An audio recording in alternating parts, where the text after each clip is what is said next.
You fool! Warren is dead.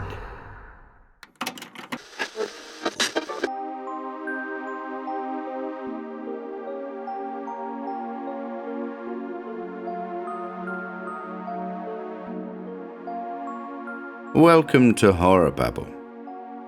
Today I'm back with my second Bran Mak Morn story by the great Robert E. Howard, Kings of the Night. As described by Weird Tales in its November 1930 edition, Kull, king of Valusia, came from out of the mists of his shadow kingdom to lead the fight against the Roman legionaries. As always, I hope you enjoy it.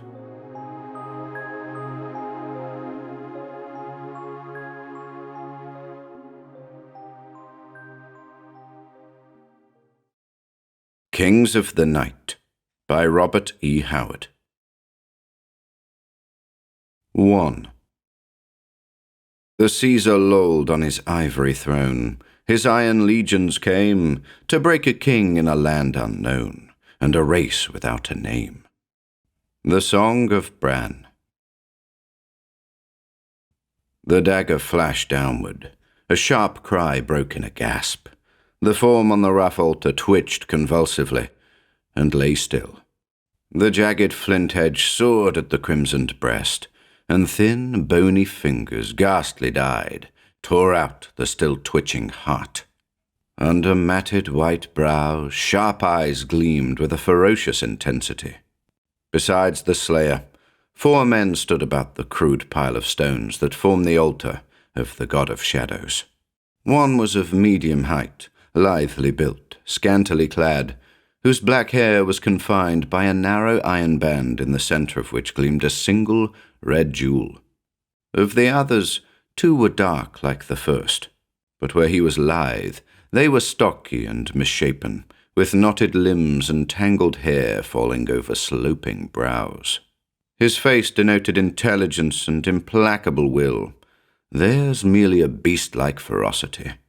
The 4th man had little in common with the rest. Nearly a head taller, though his hair was black as theirs, his skin was comparatively light, and he was grey-eyed.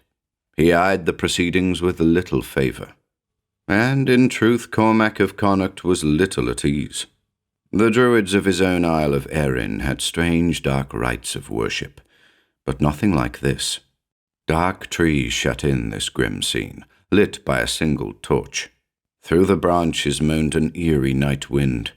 Cormac was alone, among men of a strange race, and he had just seen the heart of a man ripped from his still pulsing body. Now the ancient priest, who looked scarcely human, was glaring at the throbbing thing. Cormac shuddered, glancing at him who wore the jewel. Did Bran Mak Morn, king of the Picts, believe that this white-bearded old butcher could foretell events by scanning a bleeding human heart? The dark eyes of the king were inscrutable.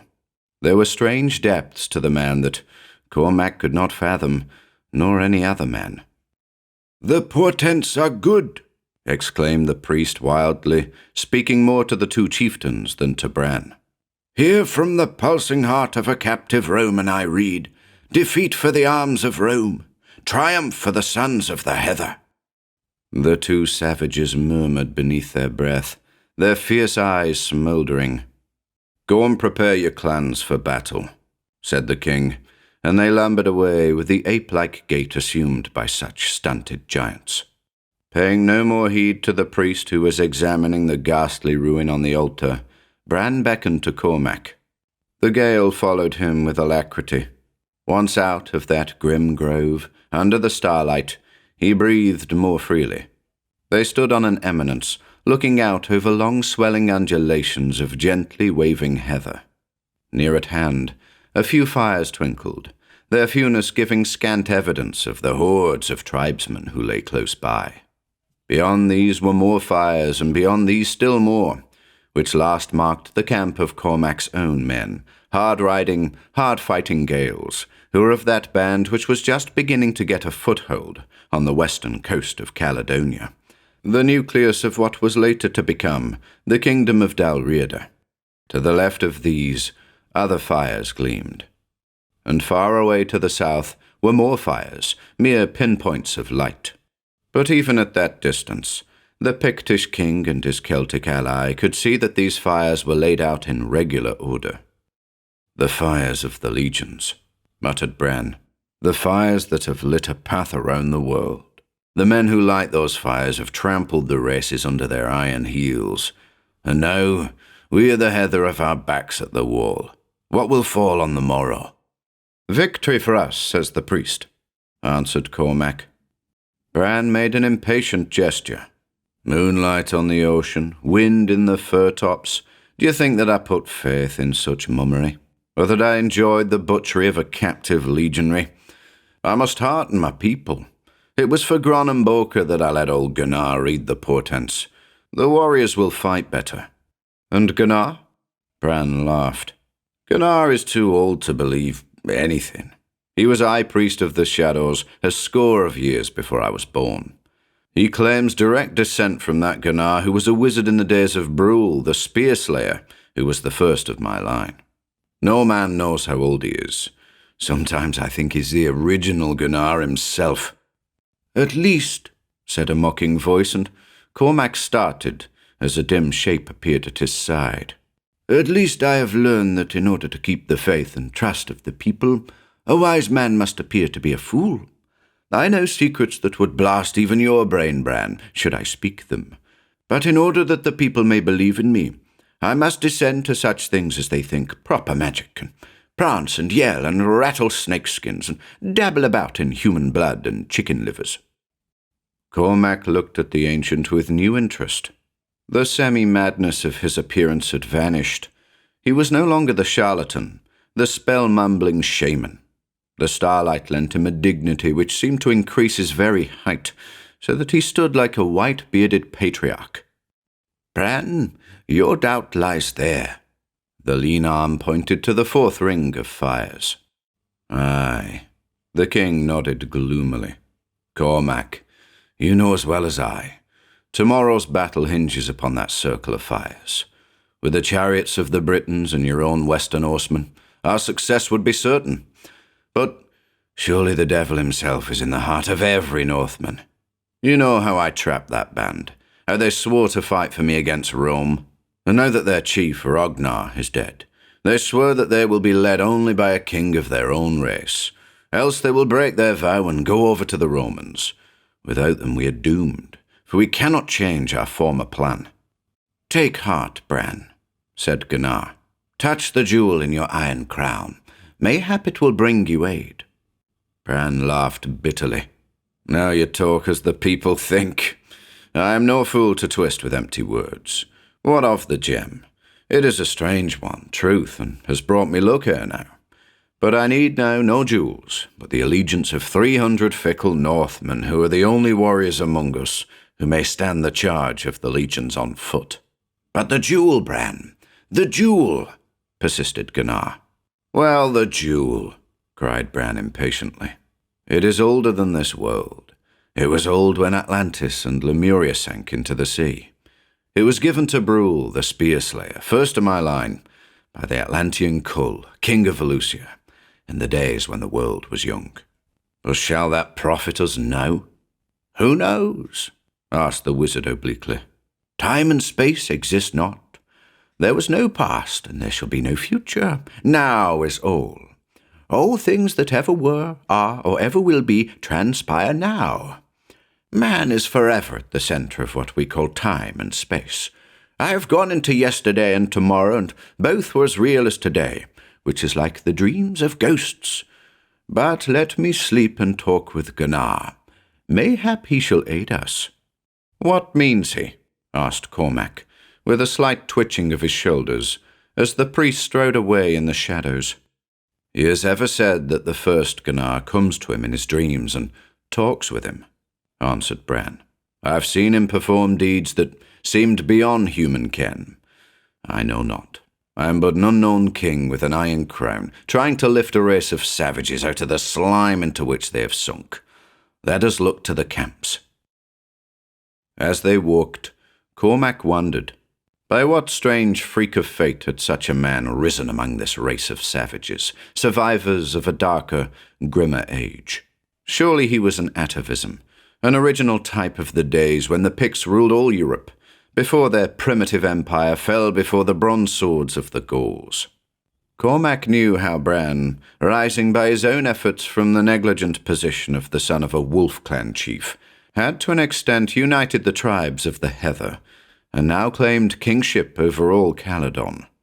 But his rule was loose, and much remained before the Pictish clans would forget their feuds and present a solid front to foreign foes. On the Battle of the Morrow, the first pitched battle between the Picts under their king and the Romans hinged the future of the rising Pictish kingdom. Bran and his ally walked through the Pictish camp, where the swart warriors lay sprawled about their small fires, sleeping or gnawing half-cooked food. Cormac was impressed by their silence.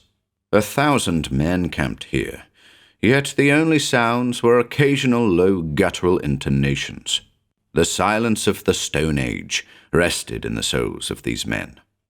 They were all short, most of them crooked of limb, giant dwarfs. Bran Mak Morn was a tall man among them. Only the older men were bearded, and they scantily, but their black hair fell about their eyes, so that they peered fiercely from under the tangle. They were barefoot and clad scantily in wolfskins.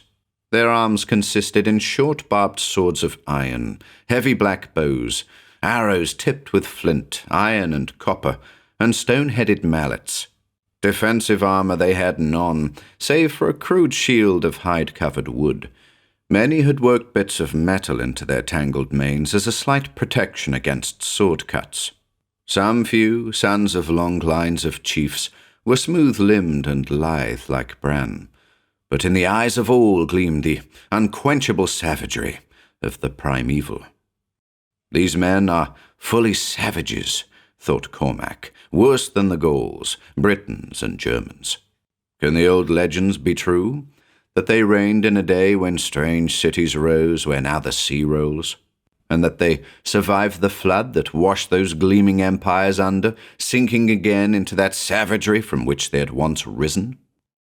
Close to the encampment of the tribesmen were the fires of a group of Britons, members of fierce tribes who lived south of the Roman wall, but who dwelt in the hills and forests to the west and defied the power of Rome. Powerfully built men they were, with blazing blue eyes and shocks of tousled yellow hair, such men as had thronged the Cantish beaches when Caesar brought the eagles into the isles.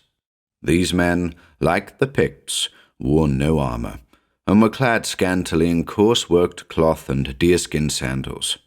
They bore small round bucklers of hard wood, braced with bronze, to be worn on the left arm, and long, heavy bronze swords with blunt points. Some had bows, though the Britons were indifferent archers. Their bows were shorter than the Picts, and effective only at close range.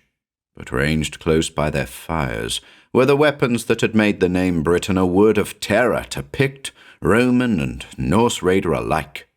Within the circle of firelight stood 50 bronze chariots with long, cruel blades curving out from the sides. One of these blades could dismember 6 men at once. Tethered close by, under the vigilant eyes of their guards, grazed the chariot horses, big, rangy steeds, swift and powerful. "What that we had more of them," mused Bran. "With 1,000 chariots and my bowmen, I could drive the legions into the sea." "The free British tribes must eventually fall before Rome," said Cormac. "It would seem they would rush to join you in your war." Bran made a helpless gesture. The fickleness of the Celt. They cannot forget old feuds. Our ancient men have told us how they would not even unite against Caesar when the Romans first came. They will not make head against a common foe together. These men came to me because of some dispute with their chief, but I cannot depend on them when they are not actually fighting. Cormac nodded. "I know. Caesar conquered Gaul by playing one tribe against another. My own people shift and change with the waxing and waning of the tides. But of all Celts, the Camri are the most changeable, the least stable. Not many centuries ago, my own Gaelic ancestors wrested Erin from the Camric Daenons, because though they outnumbered us, they opposed us as separate tribes, rather than as a nation. And so these Cymric Britons face Rome, said Bran. These will aid us on the morrow. Further I cannot say. But how shall I expect loyalty from alien tribes who am not sure of my own people? Thousands lurk in the hills, holding aloof. I am king in name only. Let me win tomorrow, and they will flock to my standard. If I lose, they will scatter like birds before a cold wind. A chorus of rough welcome greeted the two leaders as they entered the camp of Cormac's Gaels. 500 in number they were, tall, rangy men, black-haired and grey-eyed mainly, with the bearing of men who lived by war alone. While there was nothing like close discipline among them, there was an air of more system and practical order than existed in the lines of the Picts and Britons. These men were of the last Celtic race to invade the Isles, and their barbaric civilization was of much higher order than that of their Camric kin. The ancestors of the Gaels had learned the arts of war on the vast plains of Scythia, and at the courts of the Pharaohs, where they had fought as mercenaries of Egypt, and much of what they learned they brought into Ireland with them. Excelling in metalwork, they were armed not with clumsy bronze swords, but with high-grade weapons of iron. They were clad in well-woven kilts and leathern sandals. Each wore a light shirt of chain-mail and a visorless helmet, but this was all of their defensive armor. Celts, Gaelic or Brythonic, were prone to judge a man's valor by the amount of armor he wore. The Britons who faced Caesar deemed the Romans cowards because they cased themselves in metal, and many centuries later, the Irish clans thought the same of the mail-clad Norman knights of Strongbow. Cormac's warriors were horsemen. They neither knew nor esteemed the use of the bow. They bore the inevitable round, metal-braced buckler, dirks, long straight swords, and light single-handed axes. Their tethered horses grazed not far away, big-boned animals not so ponderous as those raised by the Britons, but swifter. Bran's eyes lighted as the two strode through the camp. These men are keen-beaked birds of war. See how they whet their axes and jest of the morrow. Would that the raiders in yon camp were as staunch as your men, Cormac. Then would I greet the legions with a laugh when they come up from the south tomorrow. They were entering the circle of the Northmen fires. 300 men sat about, gambling, whetting their weapons and drinking deep of the heather ale furnished them by their Pictish allies. These gazed upon Bran and Cormac with no great friendliness. It was striking to note the difference between them and the Picts and Celts, the difference in their cold eyes, their strong, moody faces, their very bearing. Here was ferocity and savagery, but not of the wild, upbursting fury of the Celt. Here was fierceness backed by grim determination and stolid stubbornness. The charge of the British clans was terrible, overwhelming. But they had no patience. Let them be balked of immediate victory, and they were likely to lose heart and scatter or fall to bickering among themselves. There was the patience of the coal-blue north in these seafarers, a lasting determination that would keep them steadfast to the bitter end, once their face was set toward a definite goal. As to personal stature, they were giants, massive yet rangy. That they did not share the ideas of the Celts regarding armor was shown by the fact that they were clad in heavy scale mail shirts that reached below mid-thigh, heavy-horned helmets and hardened hide leggings, reinforced, as were their shoes, with plates of iron. Their shields were huge oval affairs of hard wood, hide, and brass. As to weapons, they had long iron-headed spears, heavy iron axes, and daggers. Some had long, wide-bladed swords. Cormac scarcely felt at ease with the cold, magnetic eyes of these flaxen-haired men fixed upon him. He and they were hereditary foes, even though they did chance to be fighting on the same side at present. But were they? A man came forward, a tall, gaunt warrior on whose scarred, wolfish face the flickering firelight reflected deep shadows. With his wolfskin mantle flung carelessly about his wide shoulders, and the great horns on his helmet adding to his height, he stood there in the swaying shadows like some half-human thing, a brooding shape of the dark barbarism that was soon to engulf the world. "Well, Wulfhere," said the Pictish king, "you have drunk the mead of counsel and have spoken about the fires. What is your decision?" The Northman's eyes flashed in the gloom.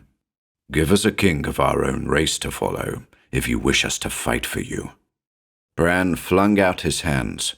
"Ask me to drag down the stars to gem your helmets. Will not your comrades follow you?" "Not against the legions," answered Wulfhere sullenly. "A king led us on the Viking path. A king must lead us against the Romans, and Ragnar is dead." "I am a king," said Bran. "Will you fight for me if I stand at the tip of your fight wedge?" "A king of our own race," said Wulfhere doggedly. "We are all picked men of the north.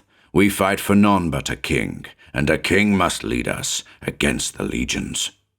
Cormac sensed a subtle threat in this repeated phrase. "Here is a prince of Erin," said Bran. "Will you fight for the Westerner?" "We fight under no count, west or east," growled the Viking, and a low rumble of approval rose from the onlookers. "It is enough to fight by their side." The hot Gaelic blood rose in Cormac's brain, and he pushed past Bran, his hand on his sword. "How mean you that, pirate?" Before Wulfhere could reply, Bran interposed. "Have done. Will you fools throw away the battle before it is fought by your madness? What of your oath, Wulfhere?" "We swore it under Ragnar. When he died from a Roman arrow, we were absolved of it. We will follow only a king against the legions." "But your comrades will follow you against the Heather people," snapped Bran. "Aye." The Northman's eyes met his brazenly. "Send us a king, or we join the Romans tomorrow." Bran snarled. In his rage, he dominated the scene, dwarfing the huge men who towered over him. "Traitors! Liars! I hold your lives in my hand. Aye, draw your swords if you will. Cormac, keep your blade in its sheath. These wolves will not bite a king. Wulfhere, I spared your lives when I could have taken them. You came to raid the countries of the south, sweeping down from the northern sea in your galleys. You ravaged the coasts, and the smoke of burning villages hung like a cloud over the shores of Caledon. I trapped you all when you were pillaging and burning, with the blood of my people on your hands. I burned your long ships and ambushed you when you followed. With thrice your number of bowmen who burned for your lives hidden in the heathered hills about you, I spared you when we could have shot you down like trapped wolves. Because I spared you, you swore to come and fight for me. And shall we die because the Picts fight Rome?" rumbled a bearded raider. "Your lives are forfeit to me. You came to ravage the south.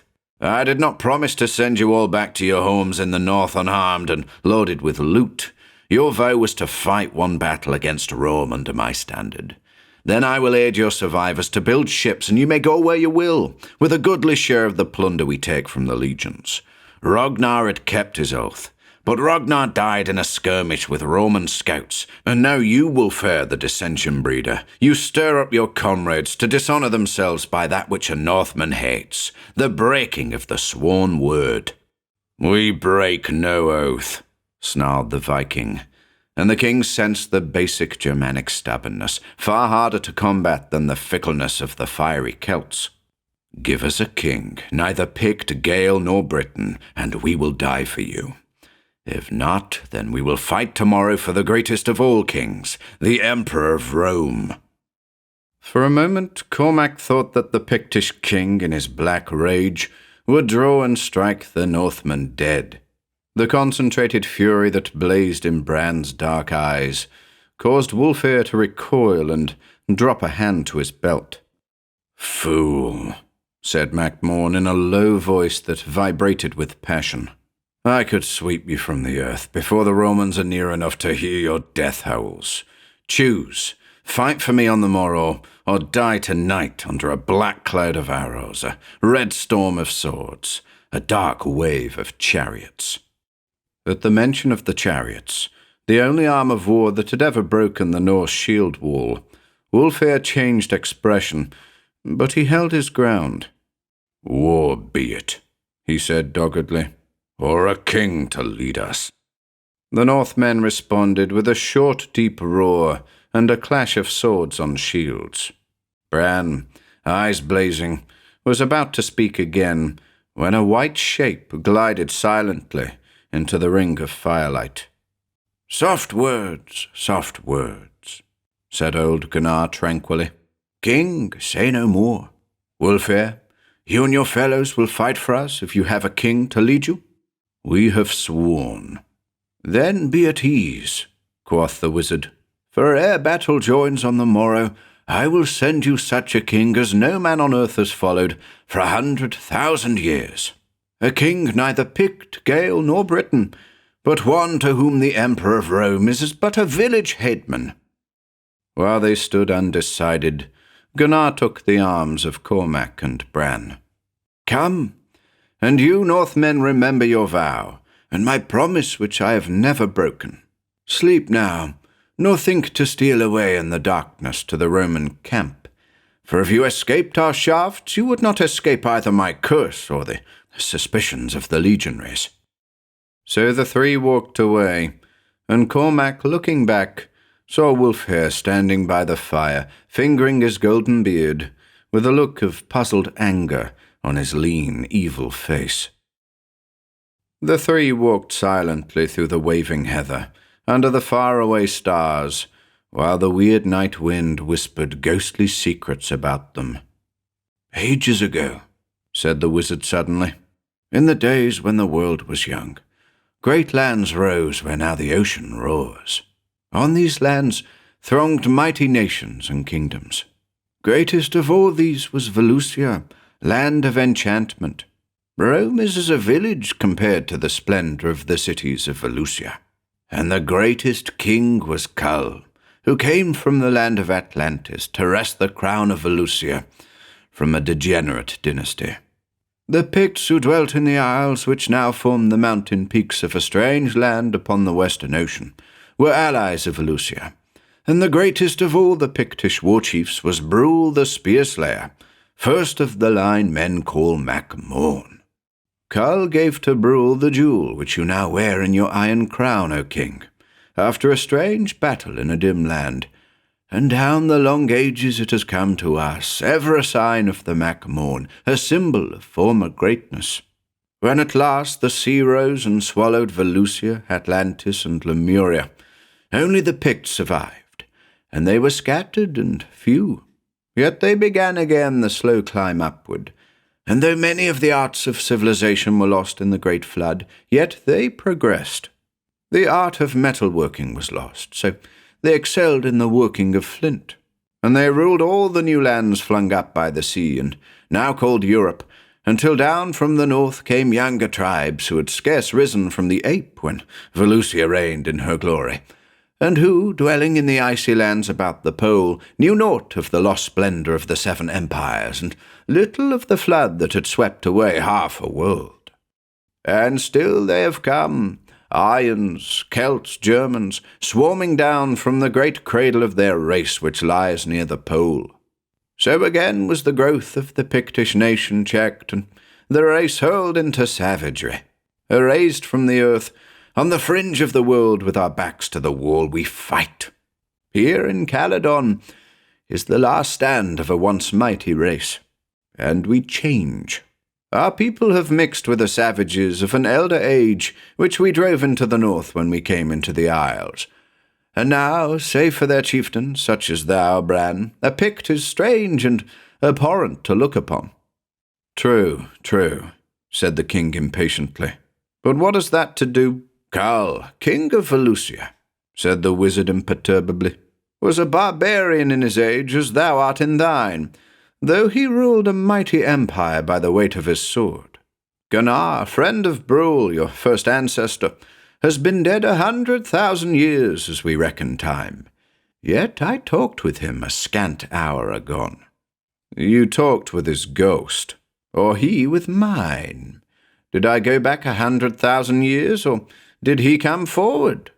If he came to me out of the past, it is not I who talked with a dead man, but he who talked with a man unborn. Past, present, and future are one to a wise man. I talked to Gunnar while he was alive. Likewise was I alive. In a timeless, spaceless land we met, and he told me many things.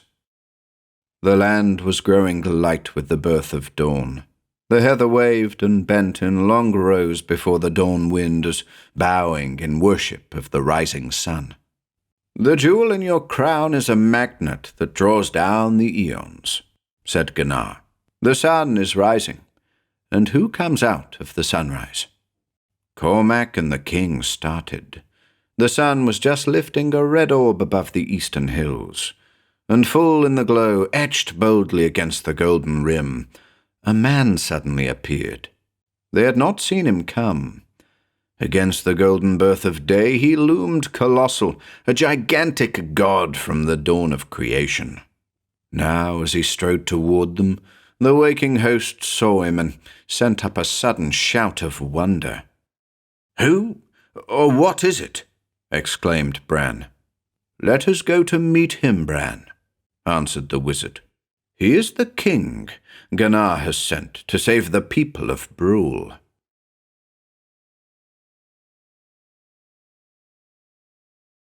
II. I have reached these lands but newly, from an ultimate dim Thule, from a wild, weird clime that lieth sublime, out of space, out of time. Poe.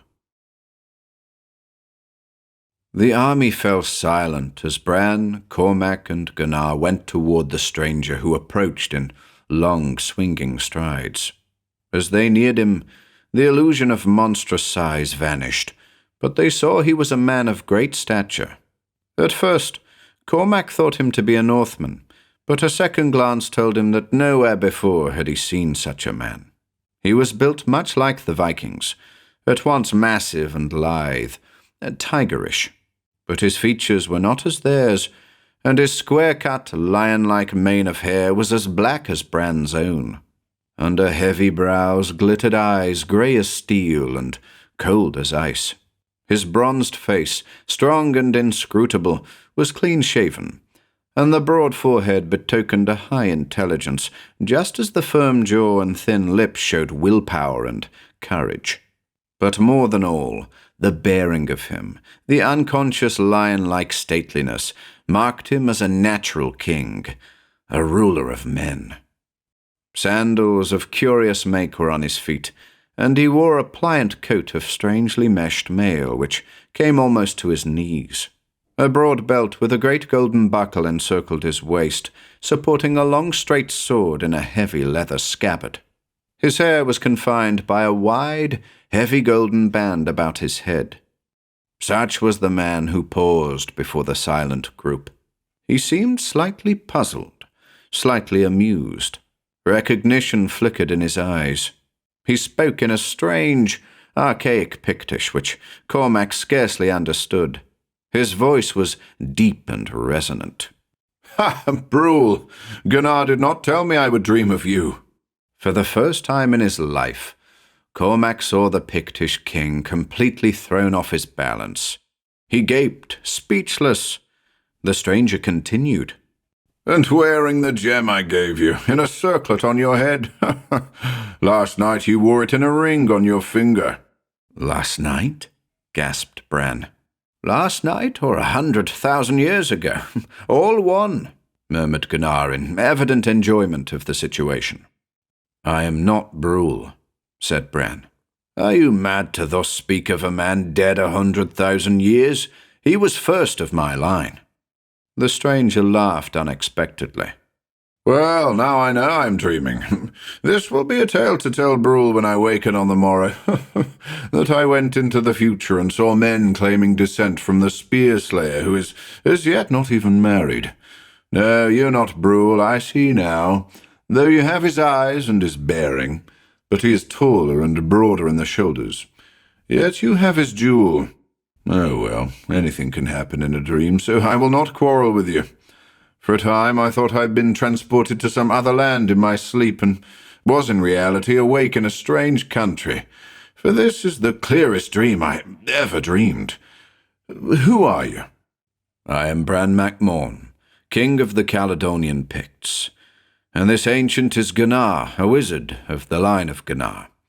And this warrior is Cormac na Connacht, a prince of the Isle of Erin. The stranger slowly shook his lion-like head. These words sound strangely to me, save Gunnar. And that one is not Gunnar, though he too is old. What land is this? Caledon, or Alba, as the Gaels call it.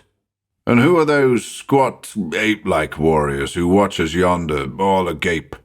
They are the Picts who own my rule. How strangely distorted folk are in dreams, muttered the stranger. And who are those shock-headed men about the chariots? They're Britons, Cymru from south of the Wall. What wall? The wall built by Rome to keep the people of the Heather out of Britain. Britain? The tone was curious. I never heard of that land. And what is Rome? What? Cried Bran. You never heard of Rome?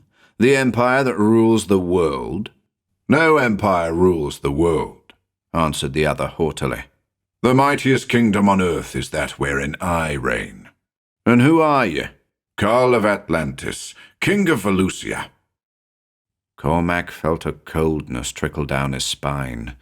The cold grey eyes were unswerving, but this was incredible, monstrous, unnatural. Valusia, cried Bran. Why, man, the sea waves have rolled above the spires of Valusia for untold centuries. Kull laughed outright.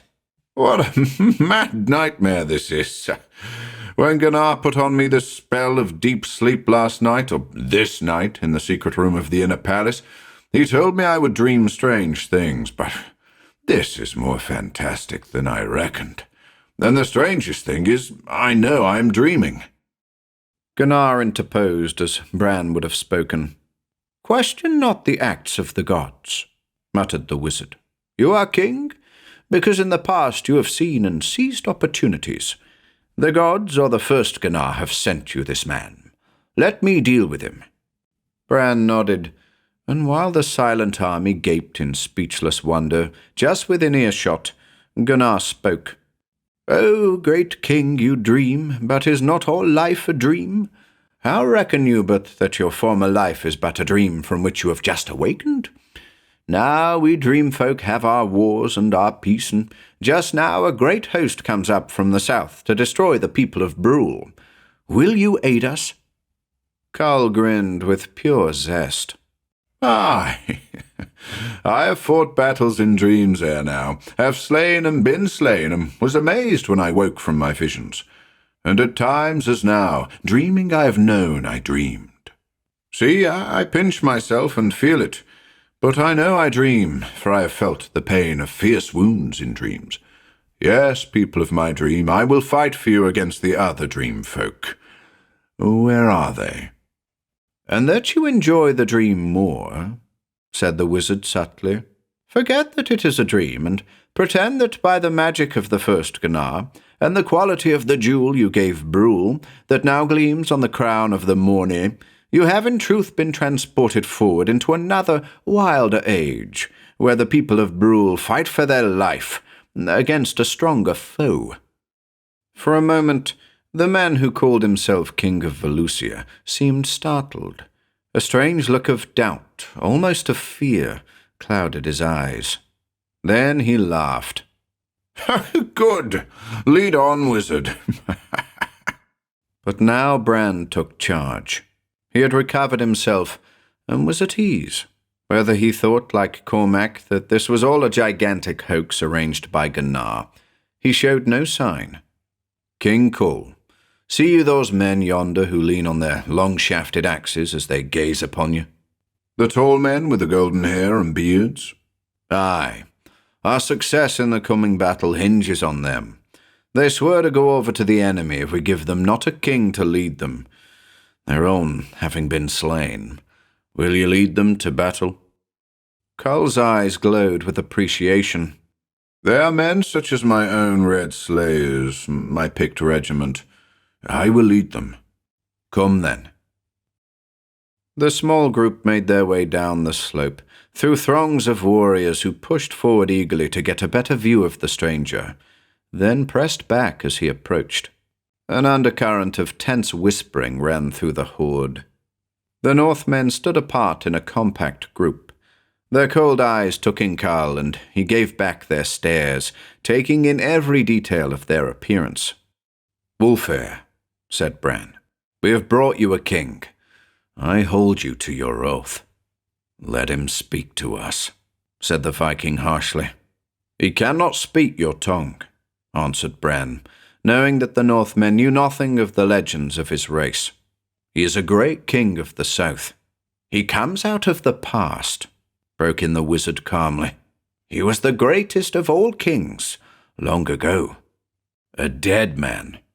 The Vikings moved uneasily, and the rest of the horde pressed forward, drinking in every word. But Wulfhere scowled. "Shall a ghost lead living men? You bring us a man you say is dead. We will not follow a corpse." "Wulfhere," said Bran in still passion, "you are a liar and a traitor. You set us this task, thinking it impossible. You yearn to fight under the eagles of Rome. We have brought you a king neither Pict, Gael, nor Briton, and you deny your vow." "Let him fight me, then," howled Wulfhere in uncontrollable wrath, swinging his axe about his head in a glittering arc. "If your dead man overcomes me, then my people will follow you. If I overcome him, you shall let us depart in peace to the camp of the legions." "Good," said the wizard.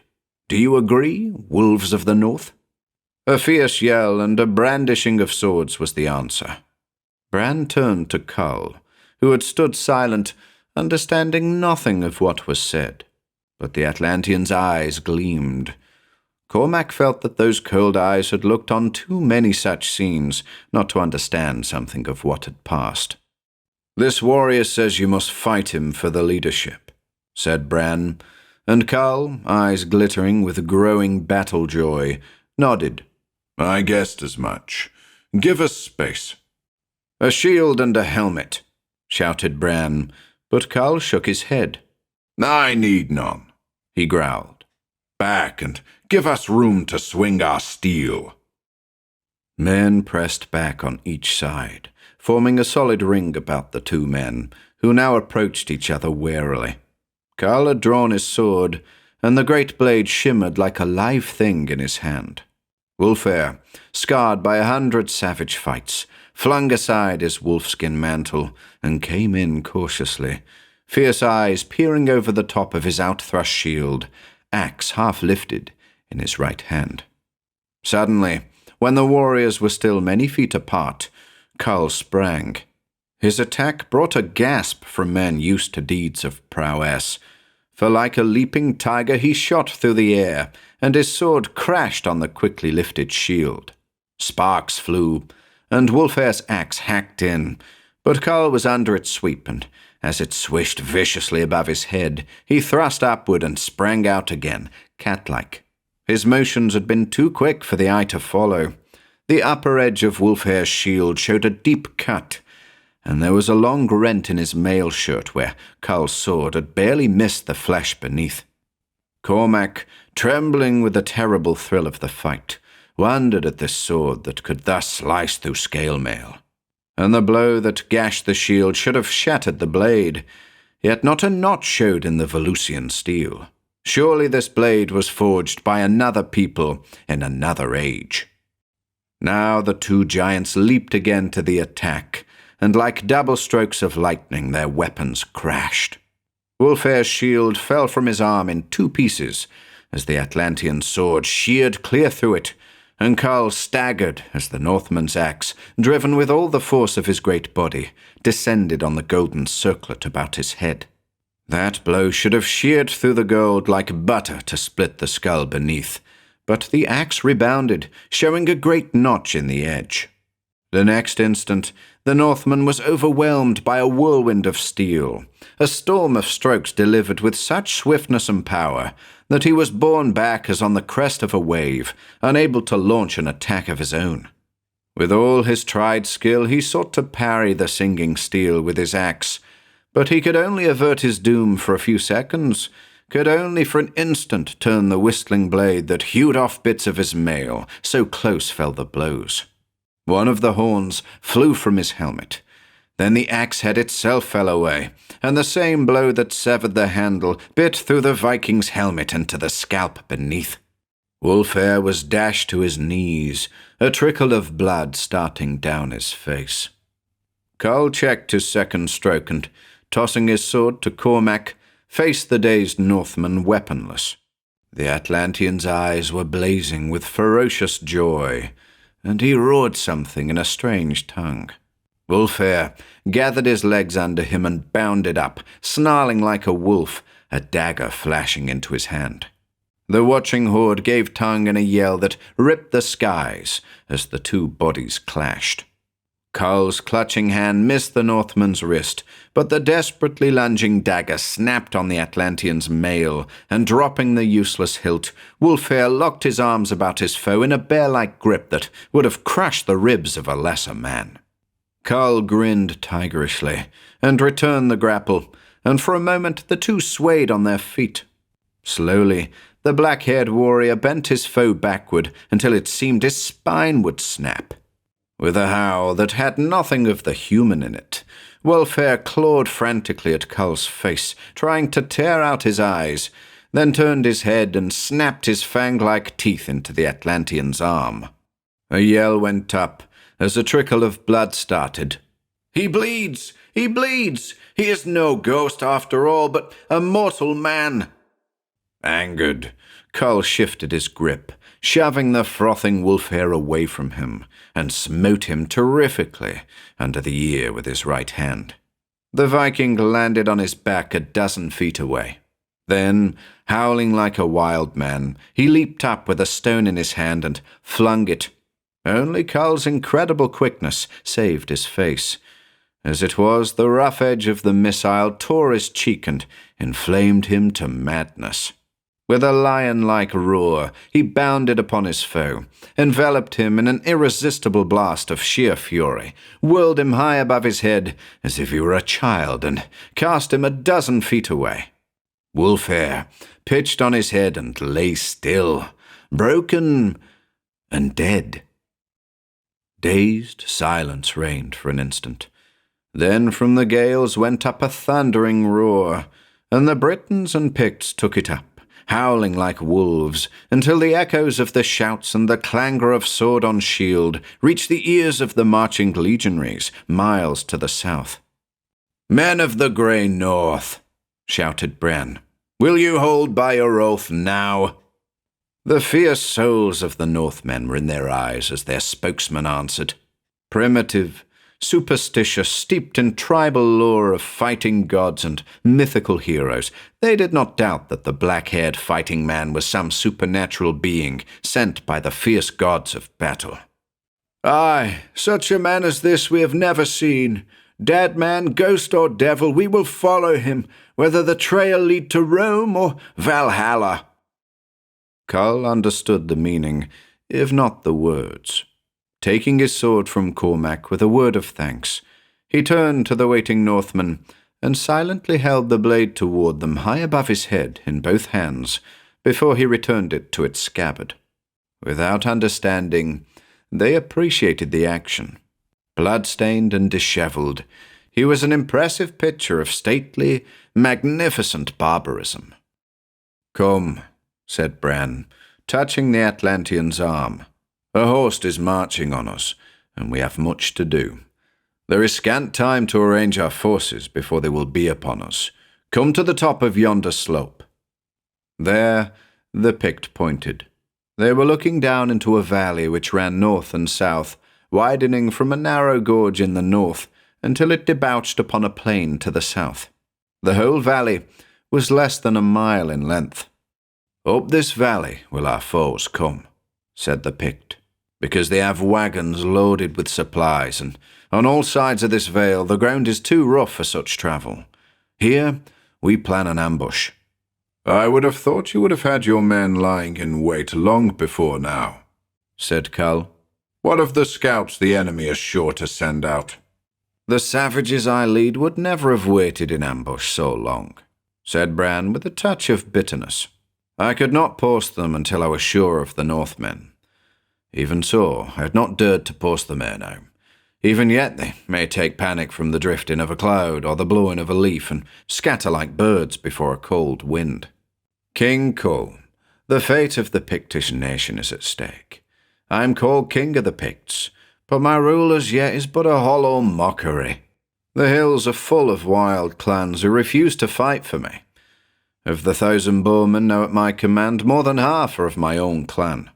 Some 1,800 Romans are marching against us. It is not a real invasion, but much hinges upon it. It is the beginning of an attempt to extend their boundaries. They plan to build a fortress a day's march to the north of this valley. If they do, they will build other forts, drawing bands of steel about the heart of the free people. If I win this battle and wipe out this army, I will win a double victory. Then the tribes will flock to me, and the next invasion will meet a solid wall of resistance. If I lose, the clans will scatter, fleeing into the north until they can no longer flee, fighting as separate clans rather than as one strong nation.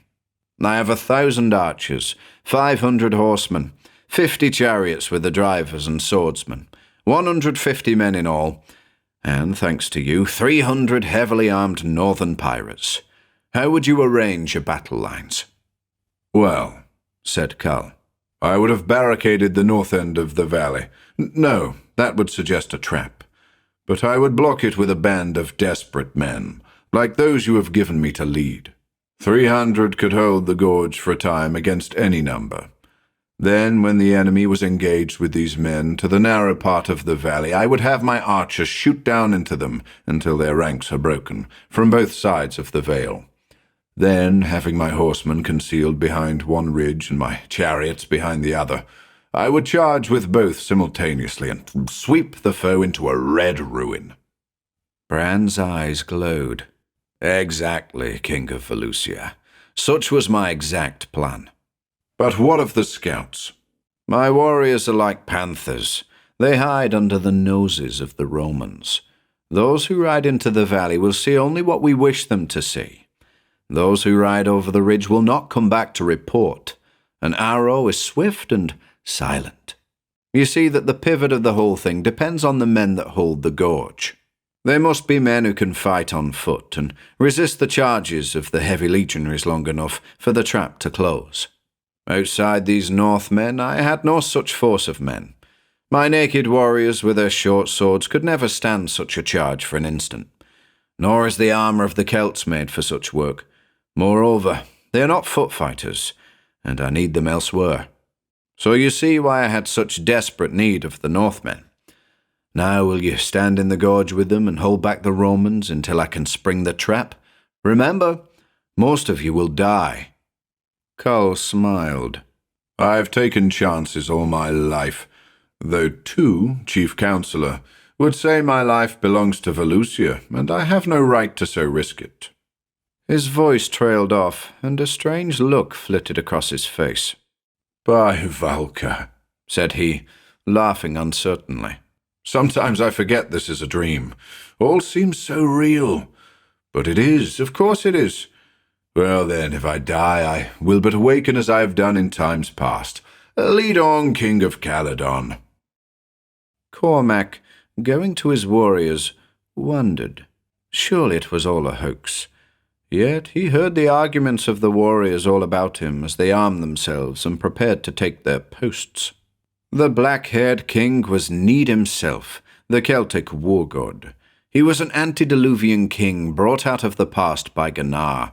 He was a mythical fighting man out of Valhalla. He was no man at all, but a ghost.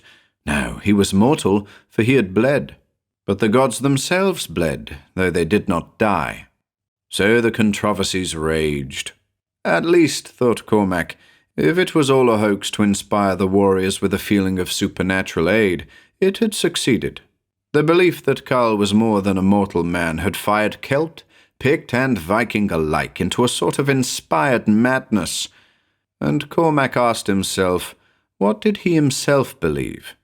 This man was surely one from some far land, yet in his every look and action there was a vague hint of a greater difference than mere distance of space, a hint of alien time, of misty abysses and gigantic gulfs of eons lying between the black-haired stranger and the men with whom he walked and talked.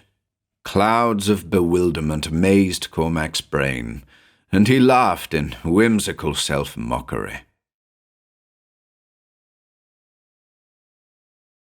3. And the two wild peoples of the north stood fronting in the gloam, and heard and knew each in his mind a third great sound upon the wind, the living walls that hedge mankind, the walking walls of Rome. Chesterton. The sun slanted westward. Silence lay like an invisible mist over the valley. Cormac gathered the reins in his hand and glanced up at the ridges on both sides. The waving heather which grew rank on those steep slopes gave no evidence of the hundreds of savage warriors who lurked there. Here in the narrow gorge which widened gradually southward was the only sign of life.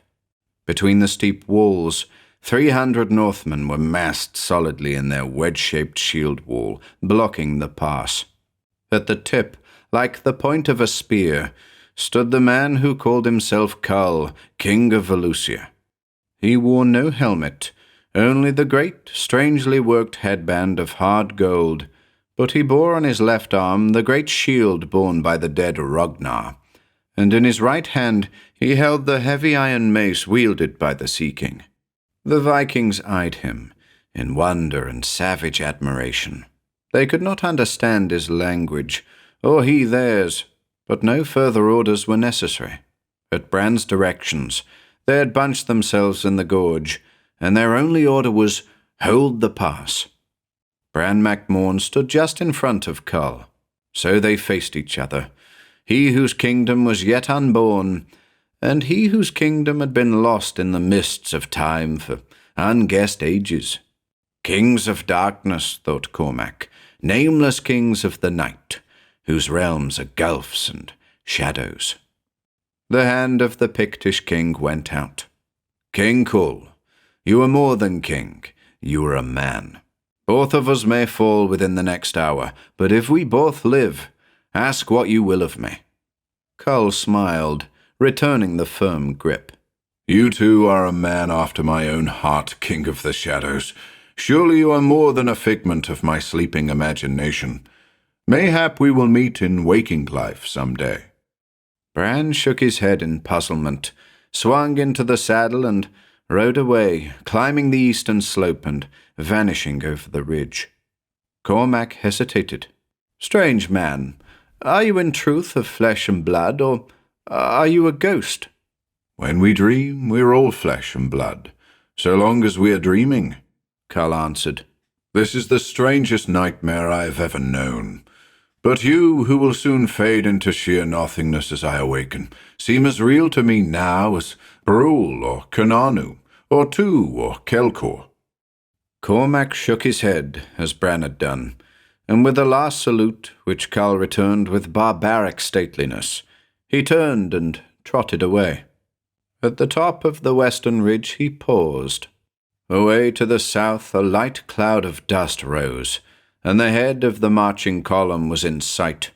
Already he believed he could feel the earth vibrate slightly to the measured tread of 1,000 mailed feet beating in perfect unison. He dismounted, and one of his chieftains, Donal, took his steed and led it down the slope away from the valley, where trees grew thickly. Only an occasional vague movement among them gave evidence of the 500 men who stood there, each at his horse's head with a ready hand to check a chance nicker. Oh, thought Cormac, the gods themselves made this valley for Bran's ambush. The floor of the valley was treeless, and the inner slopes were bare save for the waist-high heather.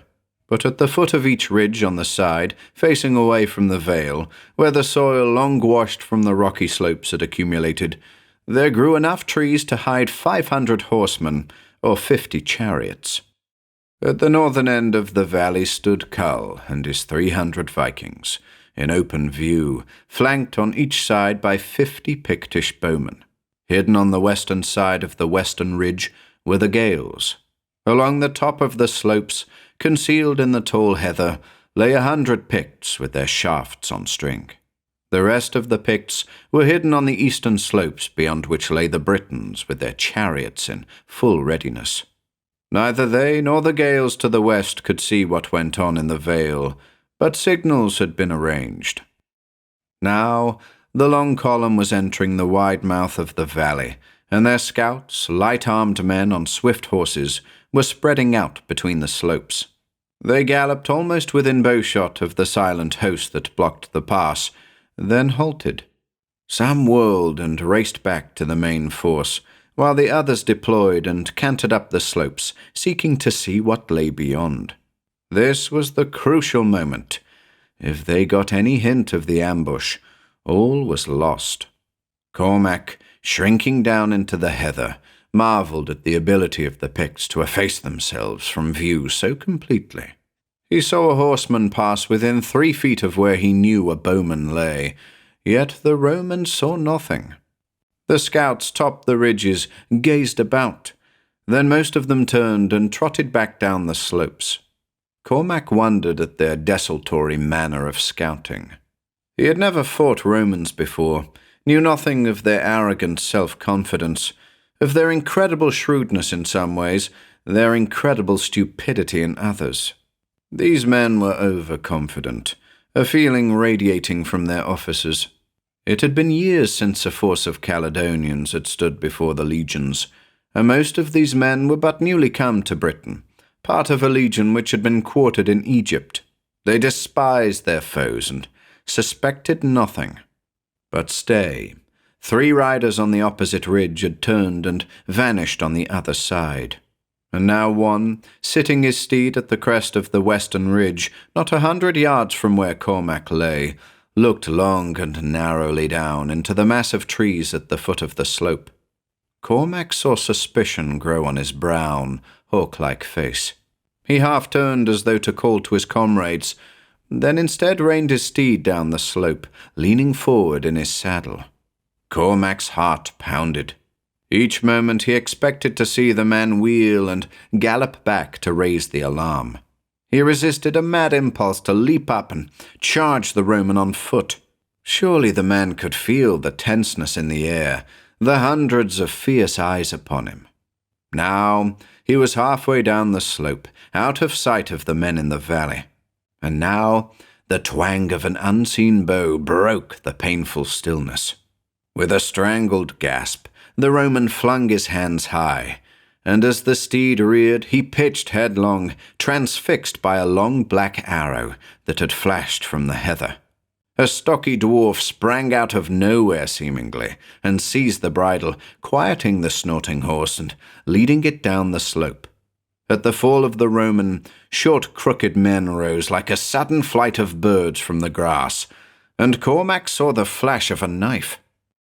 Then, with unreal suddenness, all had subsided. Slayers and slain were unseen, and only the still waving heather marked the grim deed. The Gael looked back into the valley. The 3 who had ridden over the eastern ridge had not come back, and Cormac knew they never would. Evidently, the other scouts had borne word that only a small band of warriors were ready to dispute the passage of the legionaries.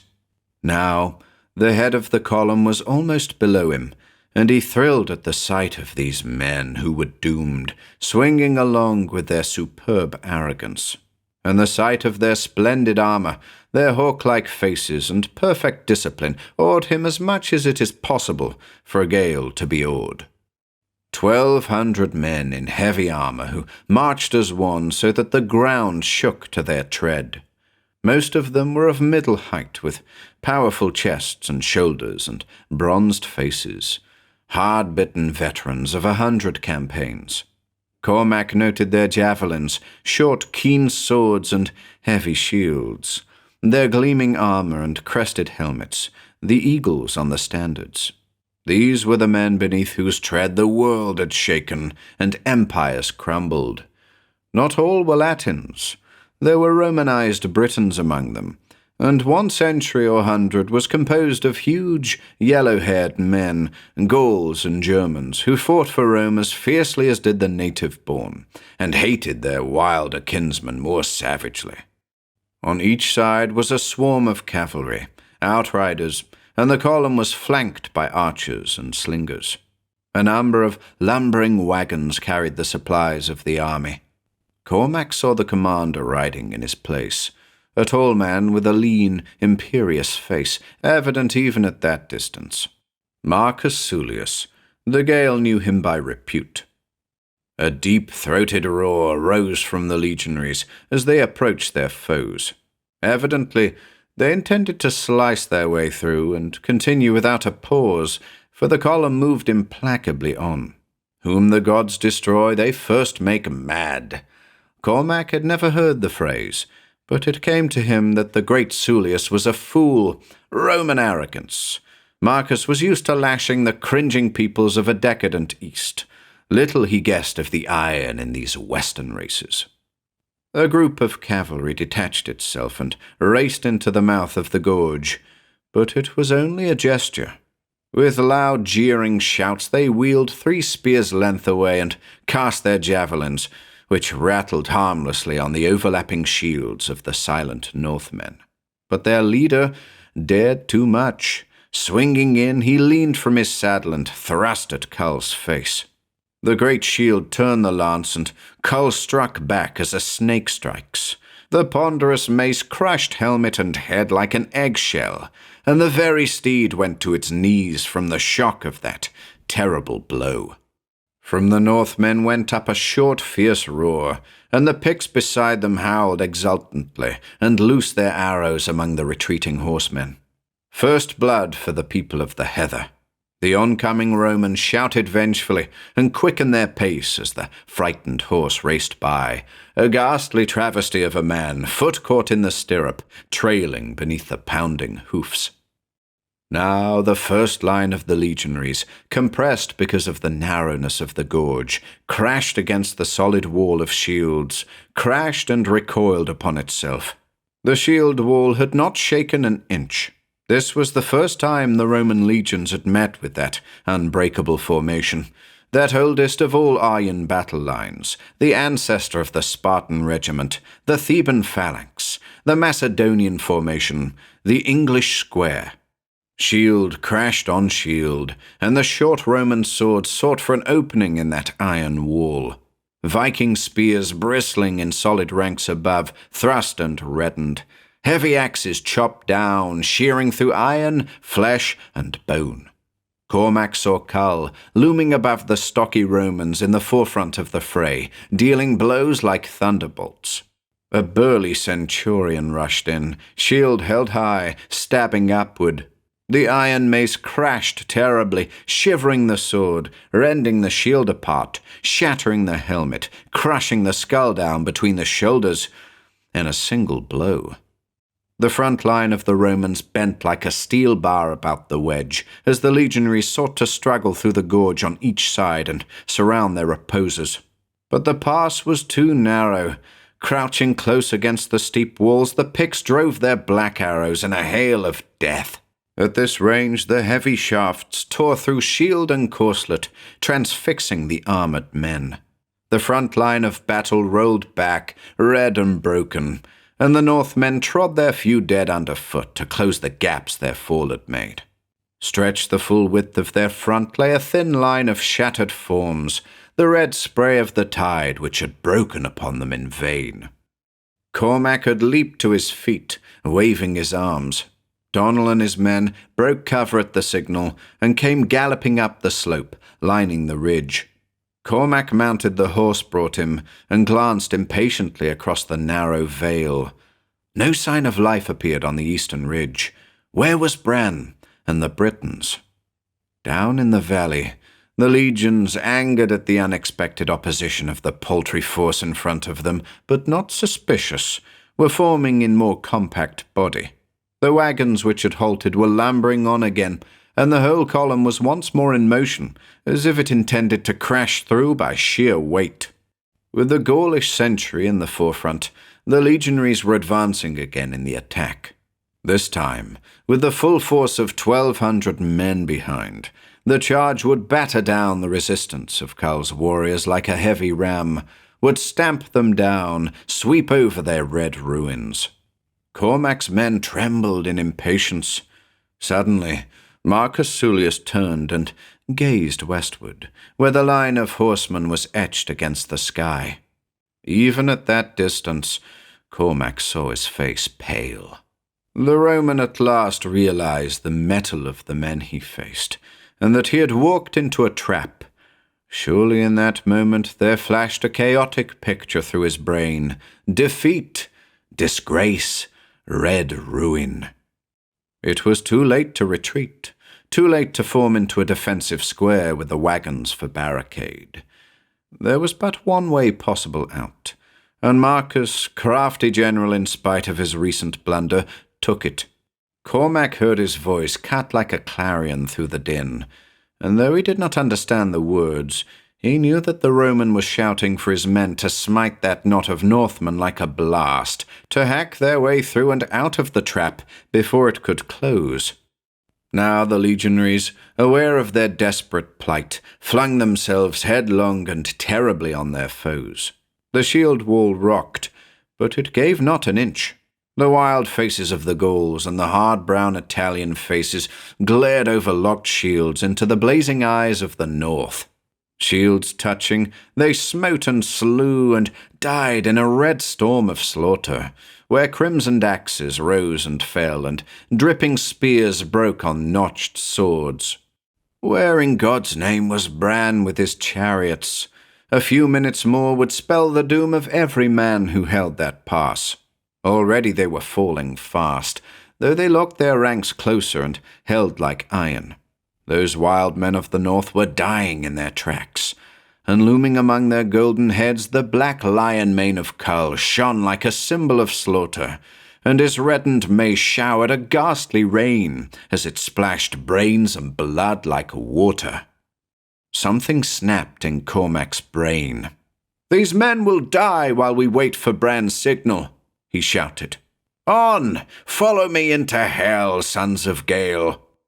A wild roar answered him, and loosing rein he shot down the slope with 500 yelling riders plunging headlong after him. And even at that moment a storm of arrows swept the valley from either side like a dark cloud, and the terrible clamour of the Picts split the skies.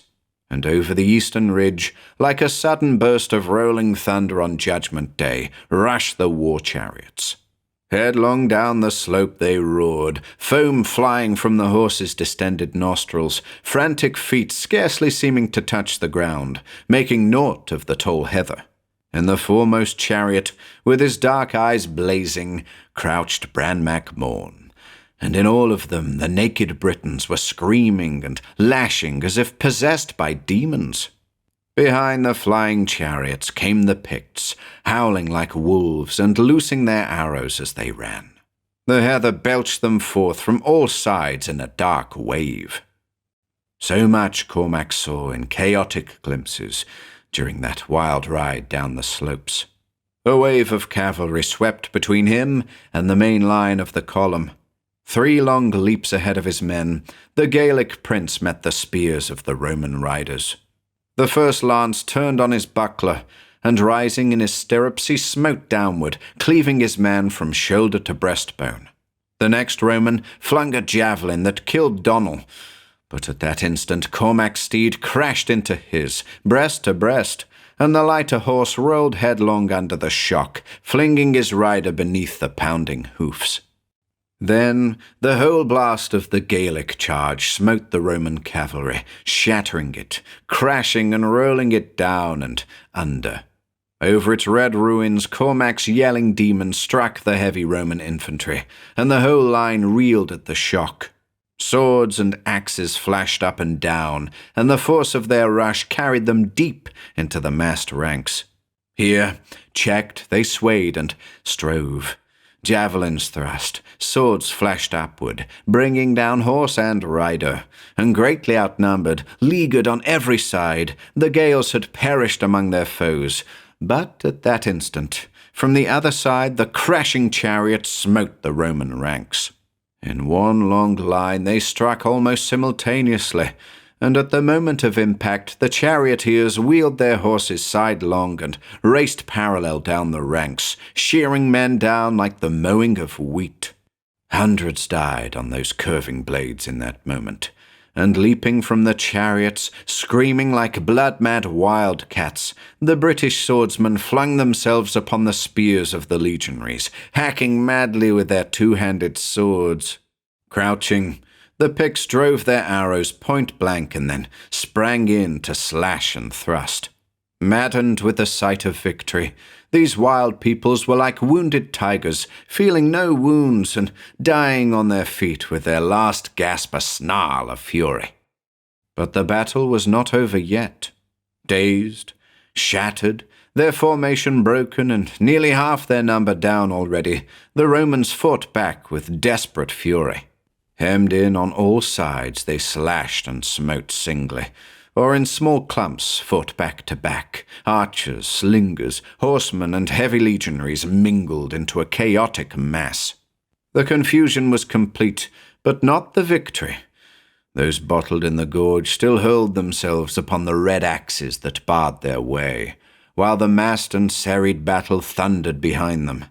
From one side, Cormac's Gaels raged and slashed. From the other, chariots swept back and forth, retiring and returning like iron whirlwinds.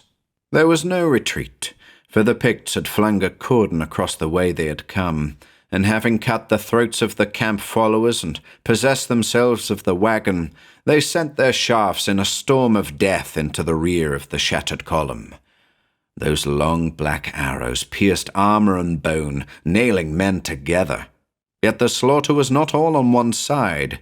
Picts died beneath the lightning thrust of javelin and short sword. Gaels, pinned beneath their falling horses, were hewed to pieces, and chariots, cut loose from their horses, were deluged with the blood of the charioteers. And at the narrow head of the valley, still the battle surged and eddied.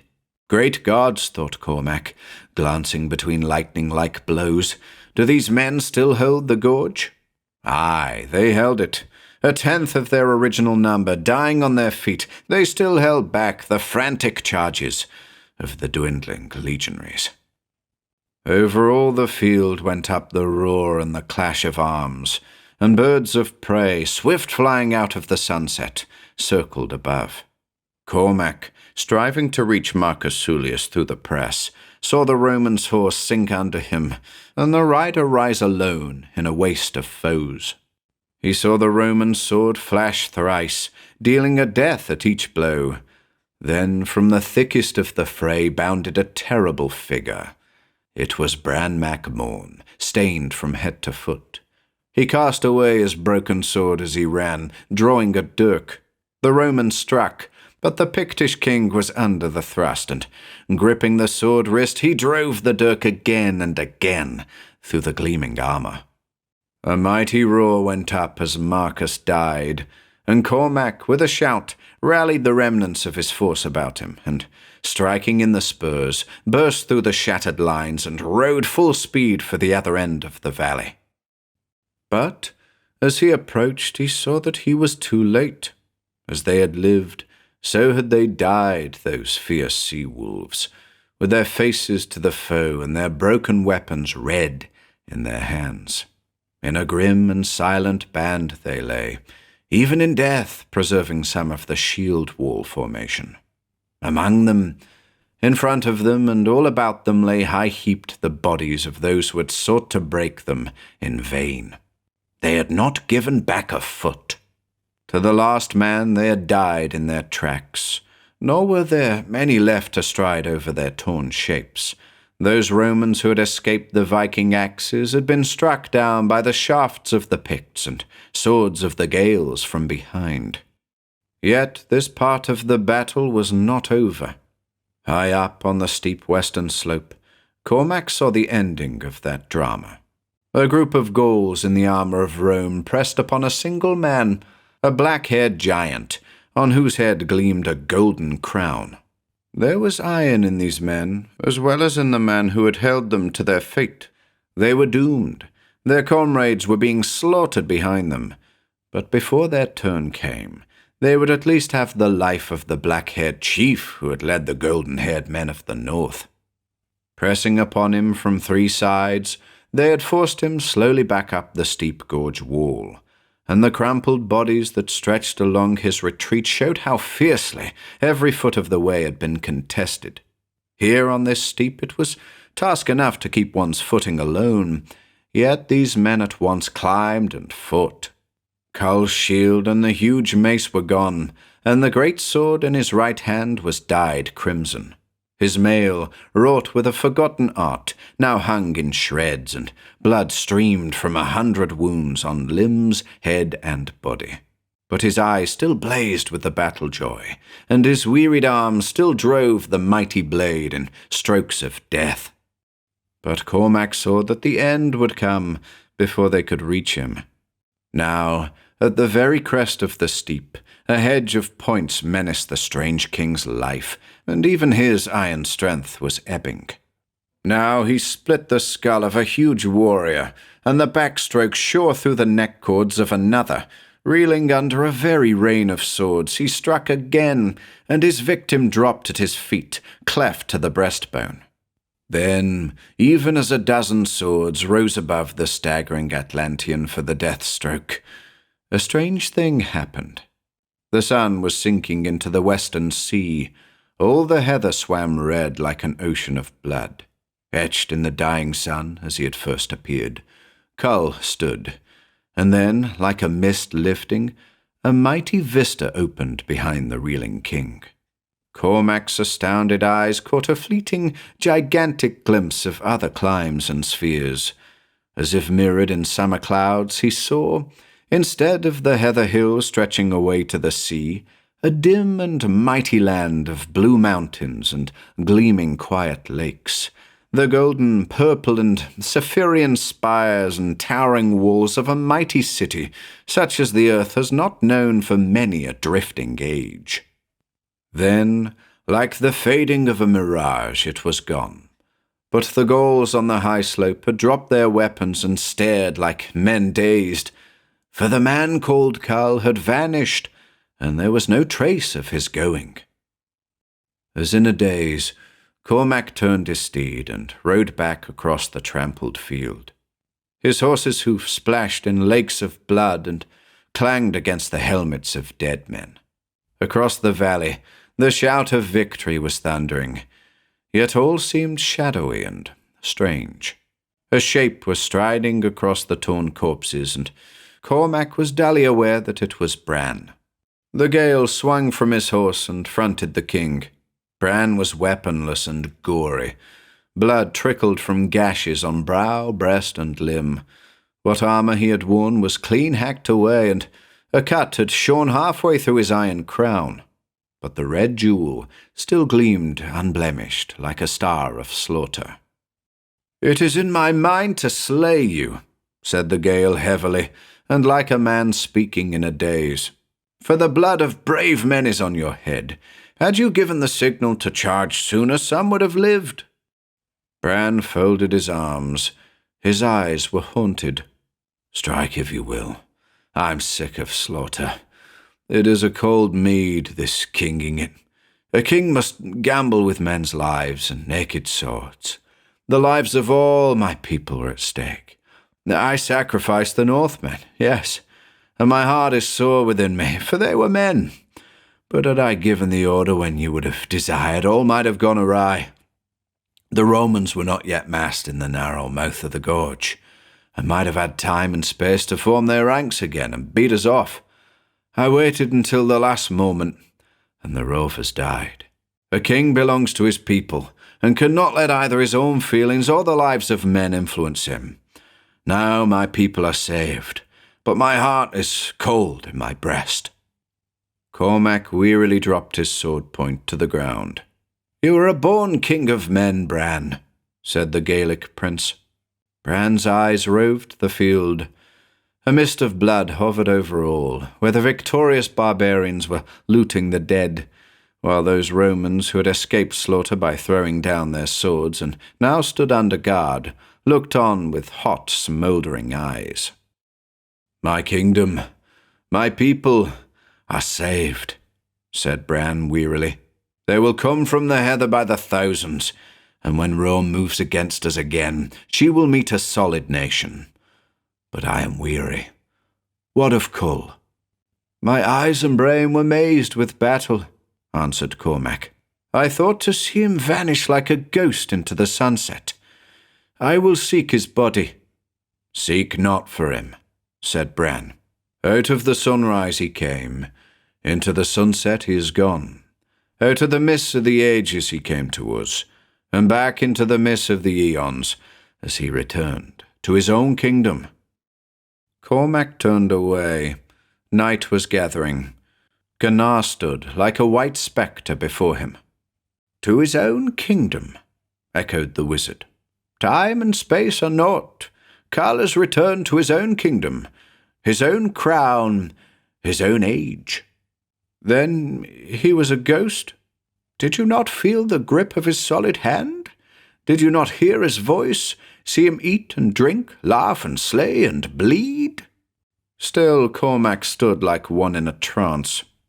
"Then if it be possible for a man to pass from one age into one yet unborn, or come forth from a century dead and forgotten, whichever you will, with his flesh and blood body in his arms, then he is as mortal as he was in his own day. Is Kull dead, then?" "He died 100,000 years ago, as men reckon time," answered the wizard. "But in his own age he died not from the swords of the Gauls of this age. Have we not heard in legends how the king of Valusia travelled into a strange, timeless land of the misty future ages, and there fought in a great battle? Why, so he did, 100,000 years ago, or today. And 100,000 years ago, or a moment agone, Kull, king of Valusia, roused himself on the silken couch in his secret chamber, and laughing spoke to the first Gunnar, saying, 'Ha, wizard, I have in truth dreamed strangely, for I went into a far clime and a far time in my visions, and fought for the king of a strange shadow people.' And the great sorcerer smiled and pointed silently at the red-notched sword, and the torn mail and the many wounds that the king carried. And Kull, fully woken from his vision, and feeling the sting and the weakness of these yet bleeding wounds, fell silent and mazed, and all life and time and space seemed like a dream of ghost to him. And he wondered thereat all the rest of his life. For the wisdom of the eternities is denied even unto princes, and Kull could no more understand what Gunnar told him than you can understand my words." "And then Kull lived despite his many wounds," said Cormac, "and has returned to the mists of silence in the centuries. Well, he thought us a dream. We thought him a ghost. And sure, life is but a web spun of ghosts and dreams and illusion. And it's in my mind that the kingdom which has this day been born of swords and slaughter in this howling valley is a thing no more solid than the foam of the bright sea."